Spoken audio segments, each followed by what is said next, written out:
Thanks for downloading another segment from the Best of the Classic Metal Show. The Classic Metal Show is heard live on Saturdays from 9 p.m. to 3 a.m. Eastern, exclusively at www.theclassicmetalshow.com.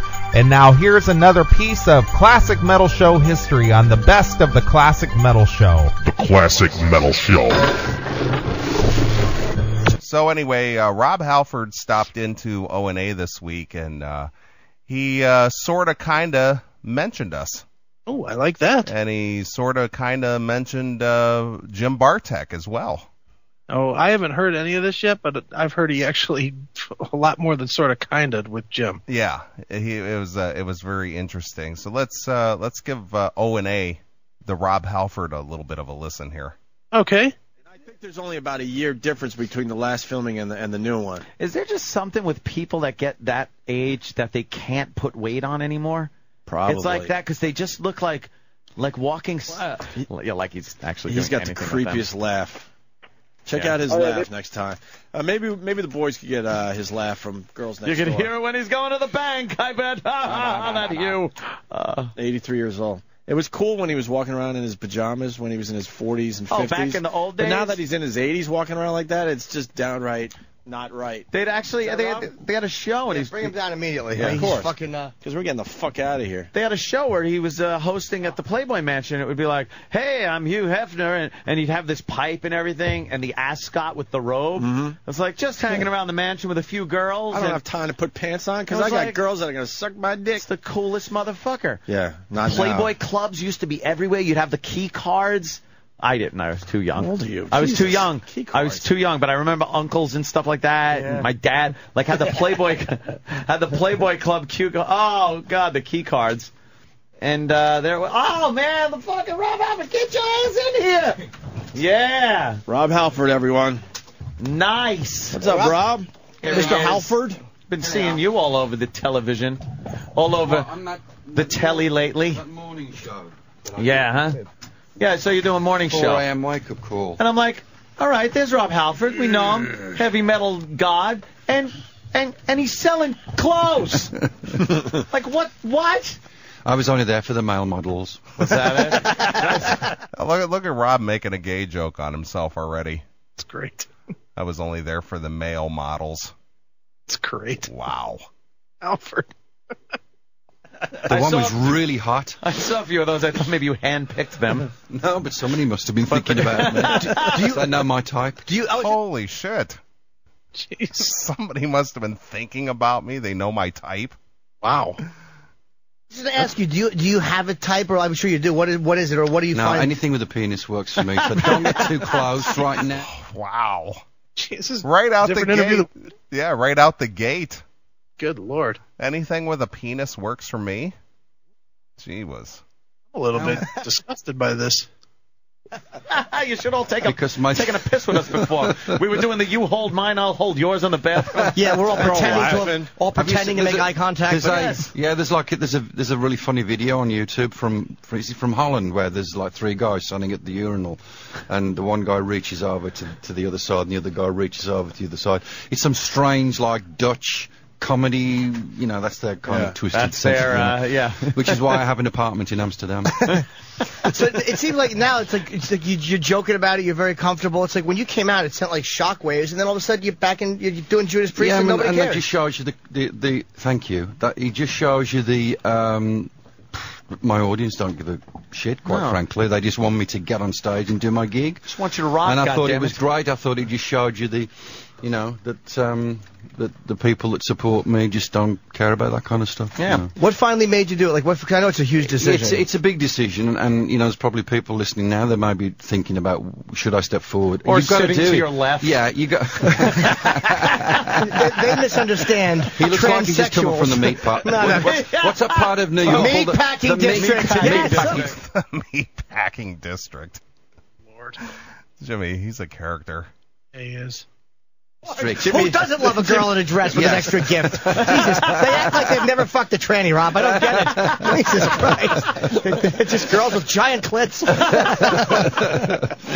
Yeah, so anyway, yeah, it was a good thing to do. It's a great moment. Was it something, was somebody threatening to out you, or did you just go, you know what, it's time? No, I mean, if they'd have outed me, I could have, quite frankly, give a shit. At that point in my life, I was just having so much fun with my musical career, and especially being able to fulfill a lot of my music outside of Priest. I was just ready for everything and anything, and it felt like the right thing to do. I would have never have done it while I was in Priest because I loved my band so much, and I think that's the big dilemma that people that are going through this struggle have to face. You're putting everybody else first, and that ain't the way to live. You've got to put your own house in order, and then you can have, you can do whatever afterwards. Especially with a band like Priest, because that, especially at that time of just in the 80s, metal like that. 80s with Vince and Nicky and all those other great guys, and the irony is all the guys were looking like chicks in the 80s in bands. They got all the fucking lipstick on and the rouge and the fucking like tranny hairstyles and stuff. How ironic, but no. Anyway, it took a while, but it's been out in the open now since '93. Have you been political? Look at Jackal1 in the chat room. These guys are dickheads. A lot of people don't like O&A. I wonder why that is. No idea. I find them extremely funny. I think they're hysterical. It's all about Howard, man. These guys ripped him off. No, please. People asked you to be political about it. Yeah, they have. And I'm seeing Larry a little bit later on, like Mr. Flick. On his show, but I'm not smart enough to do it. Wait, Rob, you've been out since '93? Yes. I'm not smart enough to deal with the issues. There's far more articulate people that know what's really going on. I know what the basics of the struggle are, but whatever. To you, does it just seem like, this is my life, and I don't have to get up on a fucking, pulpit and discuss this, that, exactly. the other thing. It's just, all right, here it is, but now I'm going back to doing my music. Yeah, that's all I live for. I've been, I've been a professional metalhead for 39 years now, doing what I love. And just because of this thing that's also there. You don't have to be a spokesperson. Exactly. I just give me a mic and let me wail. A mic, a bill, a peach, whatever. I agree. He's a dickhead for saying something like that, man. It's pretty funny. It is a good fun. It was a good line. I know a really hot mic in the Navy, actually. The Navy. Is that a stereotype? I'm working my way through the armed services. Is that a stereotype or just a joke that gay guys like the guys in the Navy, or is the Navy the one that? No, it is. I think that's just it's a joke. Okay. It's a stereo. It's a stereo. But on that point, I would just like to give a shout out to all the veterans because it's Veterans Day today. Yeah. So I even though I'm a Brit and I spend most of my time in this country, I know how important this day is for the vets. We've been pals with the Brits since like the 1700s. Yeah, we gave you this country. We said you want America, keep it. We'll go back to our little island in the middle of the Atlantic. Sent a few people over to make us feel good, like we won it or something. Like, oh look, let them think they won the fucking country. Yeah, we don't even want the shit anymore. Yeah, but there are some residual things hanging over. Like we have the tea over in England. But you Americans like to do the tea bagging. Tea bagging, yes. You're heavily into the tea bagging. We like to do the tea bagging. Halford's. This is not the guy we interviewed last week. Not at all. He was really like proper and very well spoken, and he's just cutting loose with these guys. Just throwing it like he's been drinking or something. No, my friends are texting me going, the Americans are teabagging them. At last, they figured it out. We took a boring beverage and made a fun scrotal humiliation out of it. Jimmy's a character. We took a drink and made a fun scrotal humiliation out of it. Lord. Jesus Christ. And here's the thing. Here's the great statement. It's like I went and saw you guys. I'm a Heaven and Hell freak, and I fucking love Priest. And I went and saw Heaven and Hell Priest in Jones Beach. And it's like nobody can care about anything about your personal life watching you perform. It's exactly. Like it's Halford and it's Priest and the fucking it was as good as it was fucking 20 years ago. I mean, your voice is that was a great up. Tour. That was an amazing tour. The Metal Masters tour. Yeah, it was Motorhead. And it pissed down with rain again. Oh, did it? At Jones Beach. It always Jones rains. Beach is a fucking bitch like it that. It always rains, and you got to get all the gear through a tunnel. That's God the angry stage. with your lifestyle. That's strike me dead. Oh, boy. I tell you what, I agree with Jackal One. These guys are dickheads. I can't believe they're treating a metal god like that. I want to know, where's our reference? I'm not hearing it. It's coming up. All right. I mean, if you want me to get straight to it, we can skip all this and get right to that. Here, I'm just curious where we are. God doesn't want to strike him dead, so he just, a little rain on everyone. A little rain, yeah, ruining my hair. But, yeah, that's apart from whatever, it's a real good venue, and all the strong Islanders are there just going crazy for the band. And how do you keep your voice? Like, because a lot of singers, man, they just lose it over the years.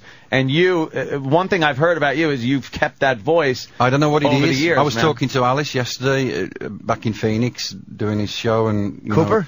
And we were just talking about the way we deal with it, And Alice has got a remarkable voice for the character that he plays and the stuff that he works on. We both use these in-ear monitors, which is a real blessing, because up until that point you were screaming above the guitars and the drums and trying to get yourself heard. Did you ever feel, though, in the early days where you did have stage monitors blasting at you, that it made you push more? Yeah. And almost... Like, I always thought it made it sound a little better to me to yell a little more during certain songs. Whenever I used an ear monitor, it was like too clinical, esoteric. Yeah. No, again, we talked about that point, because he was really resistant to it for that very same reason, and so was I. And then there was a show I went to many years ago, and it was Sebastian Bach and Van Halen. And he'd got those things in his ears. What the hell you got in your ears? And he goes, "Oh, dude, Sebastian, you got to try these. Oh, the greatest thing in the world. It'll save your life, blah, blah, blah." And that was it. So from that point on, I've used them. But in fact, I probably am able to get more into my performance now, because I can really... You can hear what you're doing. Hear what I'm doing, a lot more. Save your fucking ears, too, exactly. man. Like, standing in front of that shit for But that the rest many of the years. guys, you walk past Glenn's stack, and it's like an H5 Hurricane.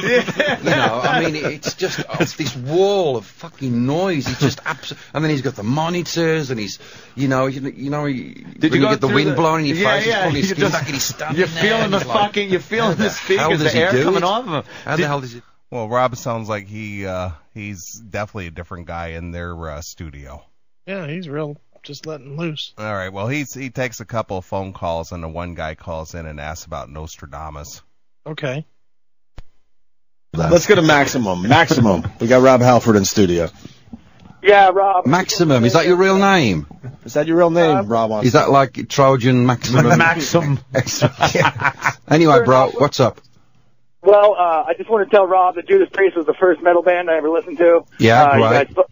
You guys fucking rocked. And Thank I kind of you. got out of you guys, wasn't really listening to you. And recently I heard Nostradamus. Yeah. And I thought it was older shit. I mean, you still have it. You sound great. You're fucking awesome, Rob. Thanks, man. I really appreciate it. That's really cool. Do you know about this guy in Cleveland who has listened to Nostradamus every single day of his life since it came out? Really? Yeah, he's listened to it about, I don't know, when did that record come out? Like almost 2 years ago. So he's listened to it close to 1,000 times.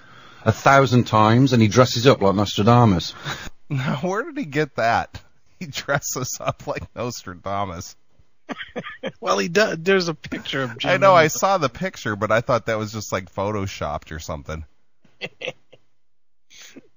No, that's Jim. Jim's at the he's having his conclusion party next Saturday in the afternoon, which, by the way, if anybody wants to go, it's at the Maple Grove in Maple Heights, Ohio. Okay. And allegedly, I might be out there, and I might be broadcasting on the CMS radio network from there. Okay. But anyway, Jim will be in full Nostradamus gear. Okay. So, yeah, he has worn the gear, but, I mean, not every day. Sure. Like once. And he's a bachelor, but he has a dog, and he sits there and he comes home from work and he dresses up as Nostradamus, and he gets his dog and he puts it on, and he sits there and he listens to the whole record, an hour and 40 minutes or whatever it is, to CDs of Nostradamus. That's just I don't know what it is. It's insane It's a little insanely bit. it's the most insanely dedicated Priest fan you could ever wish to know. But I was just talking to some friends in Cleveland on the radio the other day, and they go, hey, I said, what's up with Jim? He goes, you might have to stop listening, you know, it's there's some strange things going on right now. You know, we're getting to about 958 plays. Look, he calls us friends. Yeah, we're his friends. Friends I like that. Yeah, I was talking to some friends in Cleveland the other day on the radio. I officially think this is the greatest Rob Halford interview ever. Right. You know, after work. So, but that just goes to show you that Priest fans are the best fans in the world. What does he do for a living? That's the important question. I never asked him. I met him. I never asked him. Please find out what he does, because he might just drive around and lop heads off. Serial killer. Jimmy is just so funny. Well, that could be true with Jim Bartek. Yeah. So there you go. Rob kind of threw a little mention, you know. That was a stronger mention than Tony gave us. Right. Friends in Cleveland. That was the metal god. Yeah. Friends in Cleveland beats the other internet DJs. Yeah, Friends in Cleveland is definitely stronger than the other internet DJs. Right. You suck, Tony. In case you've forgotten, you really do suck. It's hysterical. This is a guy that's destined for the Rock and Roll Hall of Fame. And he called us friends. Right. And Tony, who's destined to be a loser for the rest of his career, called us the other internet DJs. Mm-hmm. Thanks, Tony. Thanks a lot. 2 CDs of Nostradamus. That's just... I don't know what it is. It's insane it's a little insanely bit. It's the most insanely dedicated Priest fan you could ever wish to know. But I was just talking to some friends in Cleveland on the radio the other day, and they go, hey, I said, what's up with Jim? He goes, you might have to stop listening, you know, it's there's some strange things going on right now. You know, we're getting to about 958 plays, you know, after work. Jesus. So, but that just goes to show you that Priest fans are the best fans in the world. What does he do for a living? That's the important question. I never asked him. I met him. I never asked him. Please find out what he does, because he might just drive around and lop heads off. Serial killer. So there you go. Rob throwing a little mention in a roundabout way to us. Yeah, I like that. Mm-hmm. It's good stuff. So once again, we are those other internet DJs. Oh, hey, we're getting good at that. We're getting good at picking out when we're referenced. Right. And then half the time we're referenced by name, and it's not really us. It's Eddie Trunk Show. Right. Exactly. Yeah. That classic metal show is renewed for another season. So I read in a headline today. Yeah, on that Frantic website. Yeah. I set that up on the Twitter. That's up there. Oh yeah. Oh, nice. It's Twittered. Nice. Tweet or whatever. Right. Well, evidently our interview with Rob has been drawing some comments from people saying that they thought we were being very disrespectful to Rob. As compared to what we just heard. Yeah, as compared to that. Yeah, no kidding. Jeez. Yeah. But people, you put the Rob Halford interview up on the YouTube page, and you know, people have the opportunity to go over there and comment on it. Sure. And some of the comments over there this week about that is that we were being disrespectful to him, and you know, we shouldn't be treating the metal god that way, and so on and so forth. And I just found it interesting. I thought I'd kind of read down through a couple of these comments here. And let's go through this, because I honestly, and I've listened back to it several times, and I thought we were nothing but cordial with them. Right. We were honest. Right. We didn't ask him, you know, we didn't give him the whole, oh, God, it's great. We're talking to Rob Halford. Rob, everything you've ever done has been great. Sure. We called it the way it was, but we weren't I don't think we were disrespectful to Rob at all. I don't think so either. I think we did ask some straight-ahead, very pointed questions, but not in a disrespectful way. I didn't think we were disrespectful at all. I didn't think so either. And to be honest, I don't think Rob did. Believe me, if Rob thought that, I would have heard about it. Yeah, sure.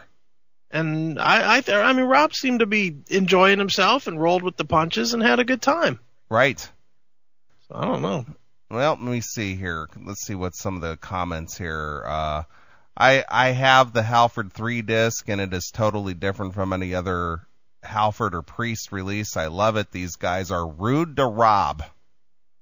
These guys are rude to Rob. Yeah. Yeah, very straight to the point questions. Rob's a great guy, though, seems like, and he just shakes it off. He's great. Okay, and that's fair. I'll kind of agree with that one. We did ask him some straight ahead, harder questions. Right. So that's fine. Then the next one, this sounded like a kind of hardball interview. Some of the questions were kind of offensive, but Rob takes it all with a grain of salt and laughs it off. What was offensive?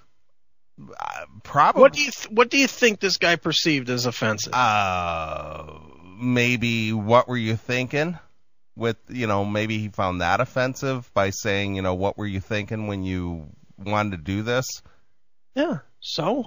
And then I asked him, about, being kind of lethargic on stage the last few years and really opening up on stage this year and banging his head and stuff. Yeah. So he might have found that offensive. I don't know.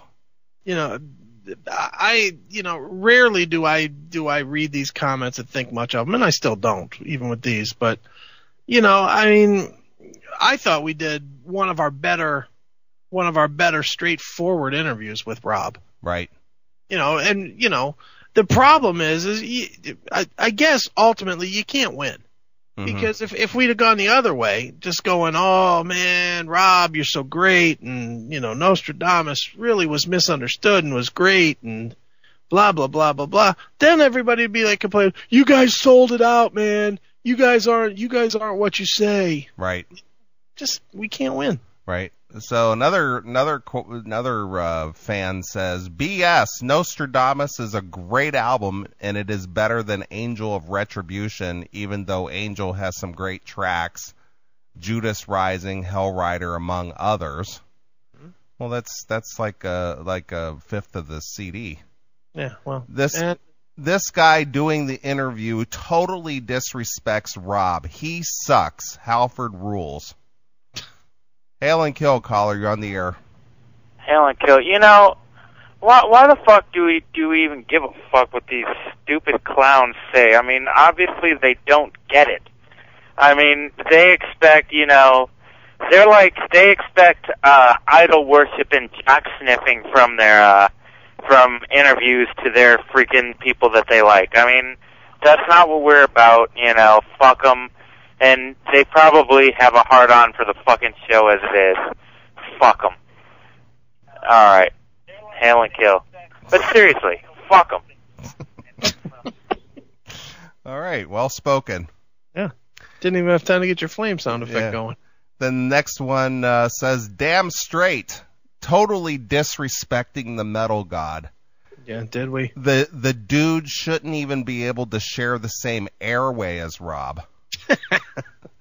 Nostradamus is a great album that reflects where Judas Priest has come from, and that they're not intimidated by the boxed-in little minds of some. Does it really represent that, or does it represent them stepping out 180 degrees from where they are? Right. Nostradamus is more for a fan that can think outside the box rather than just bang their head in a closed box without thought. Well, first of all, that's fine as an assessment, but the reality is, I mean, forget. I'm going to take you out of the equation for a minute. My musical taste, right? Do you know anybody in your world that has a wider musical taste than I do? No, you go from pop music to the most extreme shit. Yeah, I mean, and cover everything in between. Right. Country, rap, rock, metal, whatever, pop, doesn't matter. I like all of it. So, that being said, I didn't dig Nostradamus. That doesn't mean I'm right. That doesn't mean you're right. I didn't dig it. Just like you didn't dig it. Nope. Just like Jim Bartek loves it to tears. Right. Doesn't make us wrong and him right, or him wrong and us right. It's just the way it is. Dopes. Hail and kill, caller. You're on the air. Hail and kill. Sorry, I didn't give you a chance to play the flame out thing or say I'm flaming out. But just quickly, didn't you guys I mean, how could you guys be disrespectful just because you didn't like Nostradamus? I mean, was it me, or remember when Angel of Retribution came out? You guys were all about that because it was a good fucking album. Nostradamus was just a piece of shit, wasn't it? But Angel of Retribution, I remember you guys were pushing somewhat quasi-hard because that was a good album. Nostradamus, just face facts, is a shitty album. Well, in fairness, I don't think we pushed Nostradamus off the table either. No, we didn't dig it, but I would be willing to bet that if you took our show and you pick any other 4 or 5 shows that do what we do, I would bet we've played it a lot more. Yeah. But it's you guys actually, it's interesting interviews and whatever. That's what keeps people coming back. It's because you don't give the same stock cookie-cutter interviews, and, metal's supposed to be about, metal's supposed to be about having balls and shit, but yet you get, I think I said this in another phone call, but, these guys, then when you give them that, they complain about, oh, you're being disrespectful, and shit like that. I mean, do they want the cookie-cutter shit? Because, you're never going to please any of these fucktards, it's just the same shit. You're going to...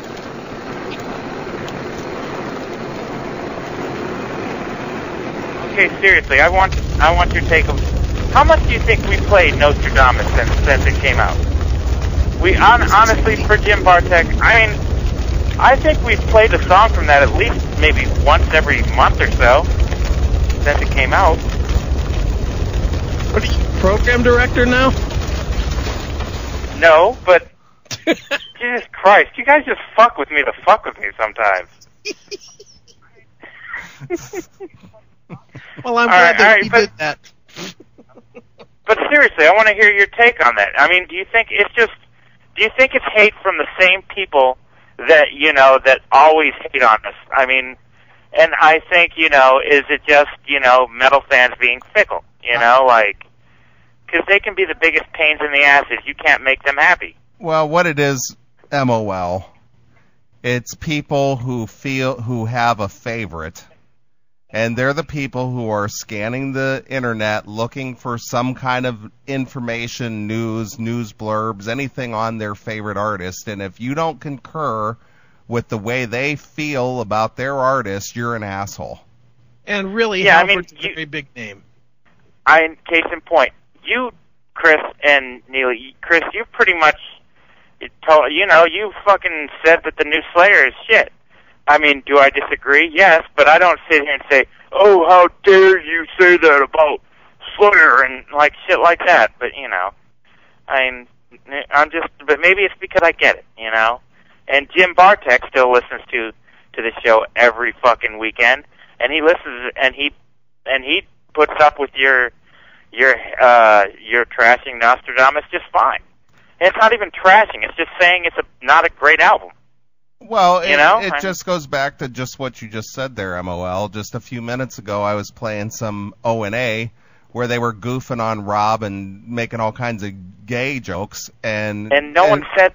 And Jim said these guys are assholes. These guys are dickheads, and I'm thinking, God damn, is that funny?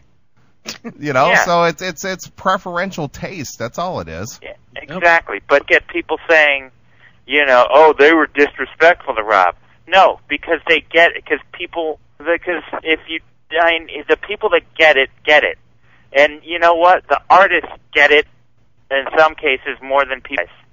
It's the music business. Everyone's a critic, but fuck. Never mind. I don't want to get the flap again. All right, Hail and Kill, boys. I think I made a good point. You assholes. I love that song. Although you should use the fail sound now. All right, take it easy. Bye.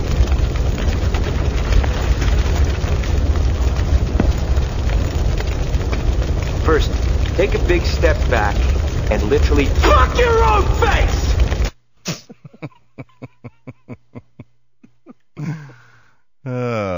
So anyway, I found it kind of interesting that the one comment over there, it said, this sounds like one of those hardball interviews. To me, that was no hardball interview. I wouldn't think so. I mean, why? Because we didn't kiss his ass? I guess. And to be honest, we kind of did. I mean, ultimately, we kind of did. Yeah. I mean, do you have that interview handy? The Halford? Yeah. Yeah, I do. Play just the intro of it. I mean, and I'm not even trying to slam us, but we did kind of kiss his ass there at the beginning. No way. Yeah, we did. No way. Not now, not never. Not now, not never. Too funny. Well, talked about him being a legend and how accessible he is. Yeah, sure blah, we did. Blah. Sure we did. We totally kissed his ass. Let's see what we said here. Come on, cue up here. That's brand new Rob Halford right there from the Winter Songs release, and that's called Get Into the Spirit, Chris, and we are only in November, but are you ready for Christmas? Well, I don't know. I think I'm getting the only Christmas present I'm getting right about now. Well, we're always happy to welcome the metal god back to the Classic Metal Show. I believe this is the 4th time we've had you on, Rob, so welcome back. Well, thank you, fellas. Hey, everybody. It's good to be with you again. Yes, the metal god's getting into the Christmas spirit a little bit. Well, is it early? I mean, it's November, and I think we're already starting to get that Christmas holiday season metal feeling along the way. So, yeah, it's good to speak with you guys once more. Well, Rob, see?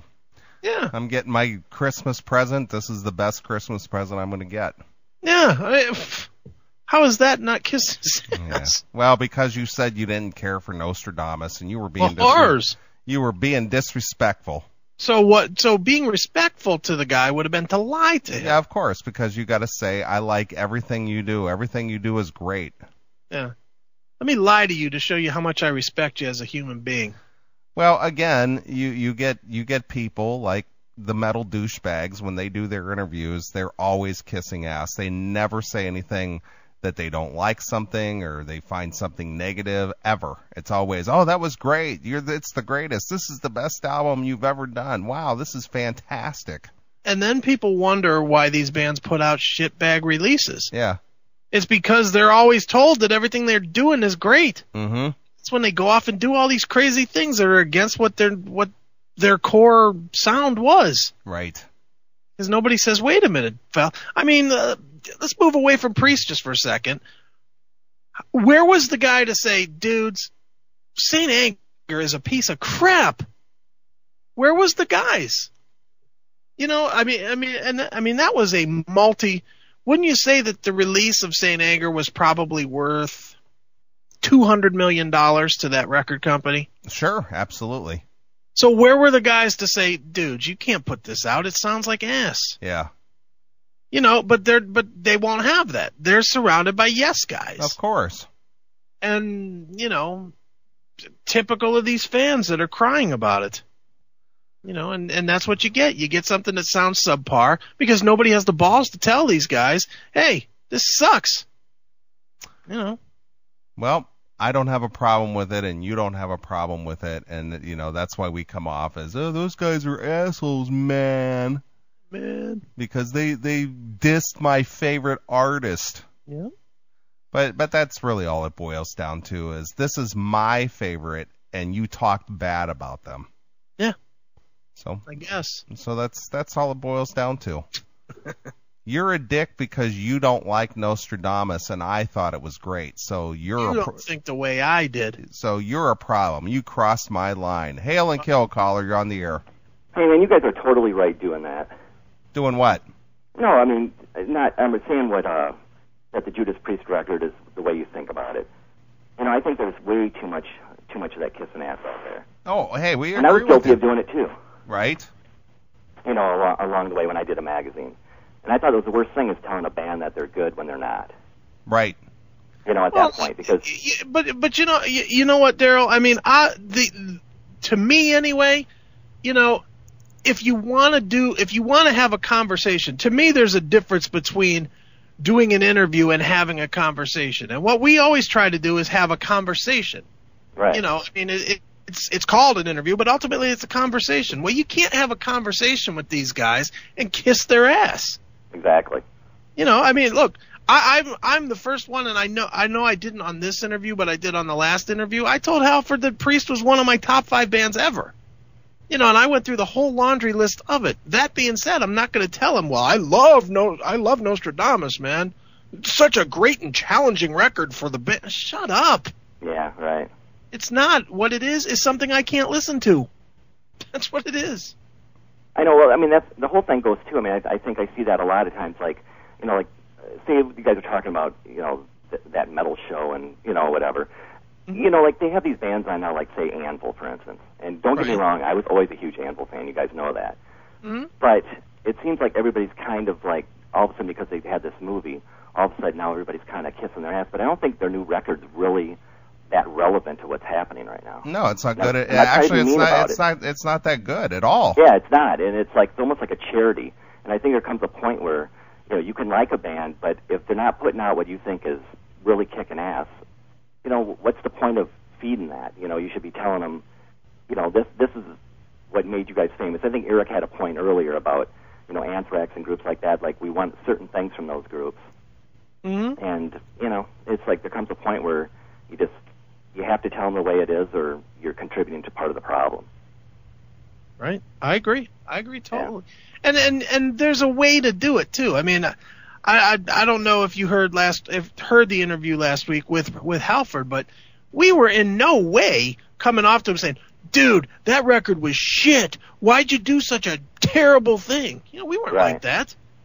We just told him, you know, really, we didn't like it. That should have been a side project if they wanted to do something like that. I mean, they really shouldn't put their name on something that's so far removed from what they do. When people kind of look at them as, you know, this thing, and, you know, I don't know. Maybe I'm not making my point on that. Well, I believe Chris actually alluded to that in the interview. That you know, I didn't hear that interview, unfortunately. Yeah, he actually said that to Rob. He says, "Do you think it would have been well received if you guys had done this more as a side project rather than a straight up Judas Priest record?" Okay. Yeah, so we're on the same page with that then. Yep. He actually said that to him. Okay. But he was being disrespectful when he said it.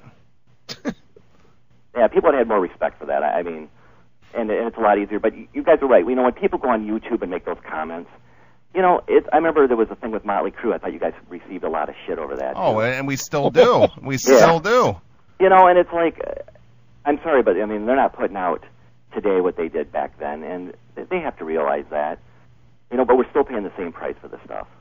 Yeah, or more. Well, exactly, or more. Sometimes I like to go through the comments and then look at the profile of the person who put up the comment, and it's usually somebody in their late teens or early 20s. Right. And they don't know anything. They just you know, it's just hero worship, and that's it. Well, you know, sometimes it's brand name loyalty too. It's like the whole thing with Metallica. You know, there's bands out there today like Trivium that sounds more like Metallica did back in '86 than Metallica sound like when they're trying to sound like they did in '86. Sure. You know, yet those bands aren't really getting. You know, they're going to do like 1/16th of the sales if they're lucky. Mm-hmm. Yet everybody's bitching, why don't Metallica sound like this? But then everybody's giving them these great reviews saying that, you know, it's these awesome albums. You know, like you said with Saint Anger and stuff like that. Yeah, that was just a horrible record. I mean, the new one is better still, but I would still say, if I was talking to him, I'd still say, you know, it almost sounds like, you know, old Metallica with 90s James, you know? Well, the question I always have, and Metallica, I mean, I don't know if you've interviewed them before or not, but I have interviewed them before, and they come preset with a laundry list of, here's what you're not allowed to talk about. Right. And you have to sign an agreement or not get the interview.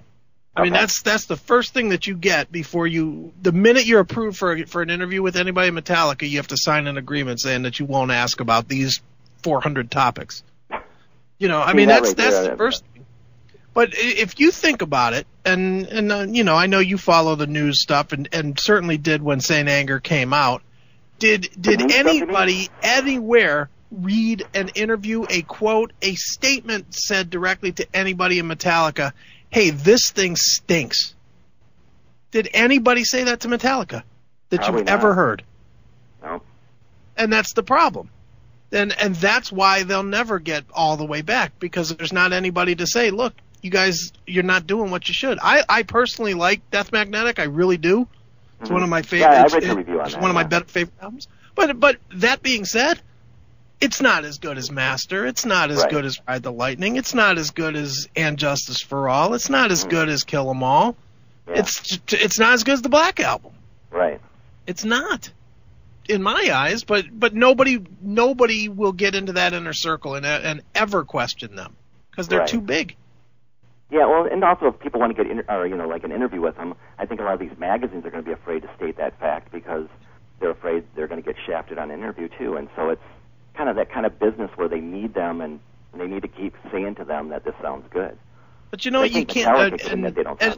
And we have totally been burned that way too recently. Ace Frehley. Yeah. I mean, what happened there? We didn't do what they wanted us to do. Okay. So therefore, we didn't get to interview Ace. Yeah, that figures. So what are you going to do? You can either have integrity or not. Yeah. I think what you're doing, I think you're going about it the right way.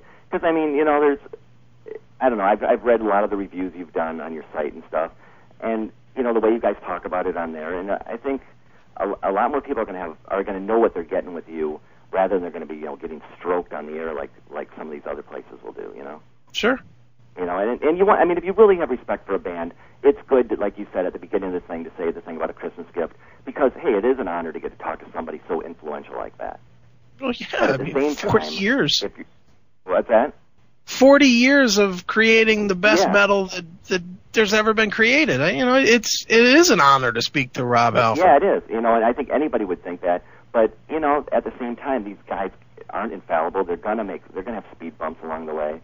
Sure. In their careers, and they need people to remind them of that to get them back on track. And it's what you should be doing. So. Well, it's the same way with George Lynch. When we've had Lynch on the show, both Chris and I have interviewed Lynch, and when I had him on the show a year ago, and we talked about that Smoke This, my question was, what were you thinking? Right. What were you thinking? And he was like, I wasn't. That's the thing. I wasn't thinking. I just, and it was, obviously it tainted his reputation. And I still think people today who still enjoy, George Lynch and his style will never forget that Smoke This record. Right. They'll never forget it. It's like a black mark on his career. Well, it's because the guy did so well for so long at what he was doing that it just was like, what the hell, But I certainly didn't go, wow, it was different for you, George, but man, it was really good. Yeah. I didn't. Nobody said that. You know what though, man? There are so many examples of bands that get nothing but stroked, and as they keep getting stroked as being these great bands, their music goes to shit. Look, Van Halen, Aerosmith, Metallica, Megadeth. Pick a band, really. Pick a band that is popular, and you'll see that the bigger they've gotten, the less they get told that they're not doing good work, and the less good material they put out. Right, exactly. And so many bands did that in the 80s, too.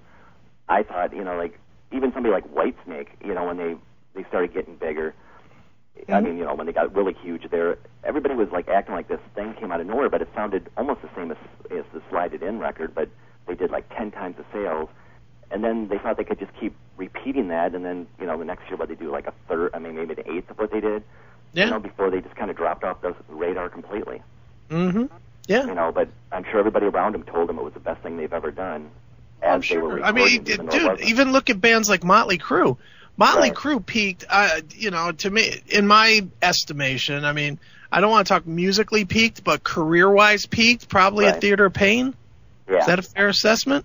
I think so. Well, yeah. I mean, I'm personally, I thought they, Shout at the Devil was like, to me, more of their peak, but I thought they started musically. But I mean, as far as music and popularity, because of Home Sweet Home, I'd say Theater of Pain. Oh yeah, that's true. That they broke some new ground with that. But then after that, then they thought they were infallible, and they did, Girls, Girls, Girls, which was, 2/3 a garbage album. Yeah, right. Dr. Feelgood was good, but it was okay. Yeah. Again, Dr. Feelgood, first half of the disc, great. Second half, just a bunch of stupid songs. Oh yeah, there was a lot of filler on that, but I mean, they did have some really strong songs on that. Then after that, I don't know what happened. Yeah, I mean, Generation Swine. Yeah. That's horrible. Well, I think they were on the right track, even though it was just a single when they did Primal Scream. That was a good song. That was a good song. That was they ballsy. They should have stayed with that, but then, of course, that's when they had their problems with Vince, and he got booted shortly after that. Yeah. Then they put out the only truly start-to-finish great album of their career, the Karabi record. Right. So. Yeah, that was a heavy crew record. I mean, they should have learned a lot. I mean, even though the sales weren't there, I think people had a lot of respect for that record and still do. Yeah, they do, but you hit it on the head. It didn't sell. Yeah. And again, there was nobody when Vince came back. Am I wrong in thinking Vince's return album was Generation Swine? That was it. Was it? Yeah, that was it. Mm-hmm. And that's the worst album of their career. But there was nobody that would stand up to him and say, "Guys, this sucks." Well, you know what it was, I think. I think everybody was so happy to see them as a cohesive unit again, regardless of what they were putting out. They were just so happy to have that. It was almost like when Roth was going to come back to Van Halen, I mean, and put out those two songs. Yeah, Me, Wise, Magic. Yeah, it was like everybody was so jived about it, but I mean, I think if they really thought about it, you know, this isn't like Running with the Devil or something. Well, dude, even if you look at when Aerosmith got back together, yeah, you know, admittedly, Permanent Vacation kind of sounds, or not Permanent Vacation. What was the one before that? Done with Mirrors. Yeah, that sounded sort of like the old Aerosmith, but then they just turned into some pop band. Yeah. Well, that was Geffen. I mean, once you get on Geffen Records, I think that's just like a little factory of they manufacture into what they want. So. But again, there's never been. I mean, this whole time, there's never. And Aerosmith has put out some. And I don't even want to go to the singles. I'm talking about songs like Pink and right. That makes it embarrassing for guys like you and me to say, yeah, I like Aerosmith. Yeah.